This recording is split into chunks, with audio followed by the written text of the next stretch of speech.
Hello viewers, C programming এর basic এর second টিউটোরিয়ালে আপনাদের স্বাগত। তো আজকের এই টিউটোরিয়ালে আমরা দেখব কিভাবে আইডিই ইনস্টল করতে হয় এবং কিভাবে হ্যালো ওয়ার্ল্ড প্রিন্ট করতে হয়। তো প্রথমেই বলি যে আইডিই হিসেবে আমি চুজ করছি কোড ব্লকস, যেহেতু ইউনিভার্সিটি লেভেলে বিভিন্ন ল্যাব এক্সামে এবং বিভিন্ন সময়ে কোড ব্লকসটাই আপনাদের ইউজ করতে হবে। ভিজুয়াল স্টুডিও ইউজ করা যায়, কিন্তু ইউনিভার্সিটিতে আসলে ভিজুয়াল স্টুডিও ইউজ করা যায় না। ভিজুয়াল স্টুডিও আসলে ইউজ করতে দেয় না ওনারা। তো আমরা প্রথমেই কোডব্লকস এর ব্যাপারে কিছু কথা জেনে নেই। এটা হচ্ছে সি প্লাস প্লাস ও ফরট্রান ল্যাঙ্গুয়েজ ব্যবহারকারীদের মধ্যে সবচেয়ে বেশি ব্যবহৃত এবং বিনামূল্যের একটি আইডিই। তো এটা ডাউনলোড লিংক আমি ডেসক্রিপশন বক্সে দিয়ে দিব। তো প্রথমে দেখাই যে ডাউনলোডটা আসলে কিভাবে করতে হয়। আমি অলরেডি টাইপ করে রাখছিলাম। তো আমি যদি ডাউনলোডসে যাই, ডাউনলোডসে যাওয়ার পরে ডাউনলোড দ্য বাইনারি রিলিজ এটাতে ক্লিক করবেন। এটাতে ক্লিক করার পর এখানে তিনটা অপশন শো করবে। আমারটা যেহেতু উইন্ডোজের, তাই আমি উইন্ডোজটা চুজ করলাম। এখানে আপনাদেরকে Ming W dot set up যেটা, এটাকে আপনার ডাউনলোড করতে হবে। সবচেয়ে বেটার হয় যদি আপনি সোর্স ফোর্স থেকে ডাউনলোড করেন, এটাই সবচেয়ে জনপ্রিয় ওয়েবসাইট। তো এখান থেকে যেহেতু আমার অলরেডি ডাউনলোড আছে, তাই আমি আর এটা ডাউনলোড করতে চাইতেছি না। আপনারা এটা ডাউনলোড করে নেবেন। আচ্ছা, তো সরি, ক্যান্সেল নো। আচ্ছা, আমি আপনাদের একটু প্রথম থেকে শিখে যেতাম। অলরেডি কোডবক্স এটা রান ছিল আমার।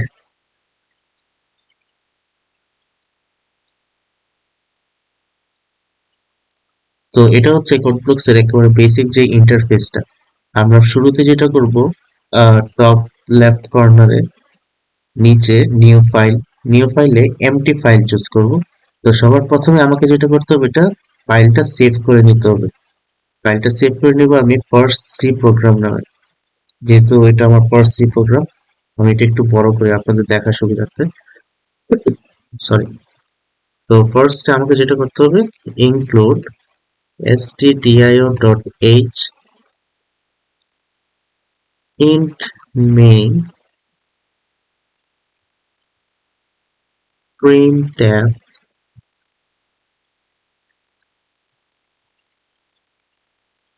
hello world return 0। আচ্ছা, এটা আমি যদি এখন সেভ দেই, সেভ দিয়ে যদি রান করি, রান করলে কি দেখাবে আমি আপনাদেরকে একটু দেখাই। আমি এটা যদি বিল্ড এন্ড রান দেই, তাহলে এটা এই যে রান হচ্ছে, এই যে হ্যালো ওয়ার্ল্ড লেখাটা চলে আসছে। তো এখানে আসলে কি কি ঘটছে বা কি কি আছে এখানে, আমি ফার্স্টে আপনাদেরকে দেখাই দেই যে এই যে ইনক্লুড stdio.h, এটা হচ্ছে একটা স্ট্যান্ডার্ড লাইব্রেরি। এই লাইব্রেরির ভিতরে আপনি প্রিন্টএফ ফাংশনটা অলরেডি প্রি বিল্ড অবস্থায় আছে। মানে আমি যদি এই stdio লাইব্রেরিটা যদি ইনক্লুড না করি, তাহলে প্রিন্টএফ ফাংশনটাও কি করবে না, কোনো কাজ করবে না। এবং আমরা জানি যে মেইন ফাংশন থেকে আসলে কোডটা রান করা শুরু করে।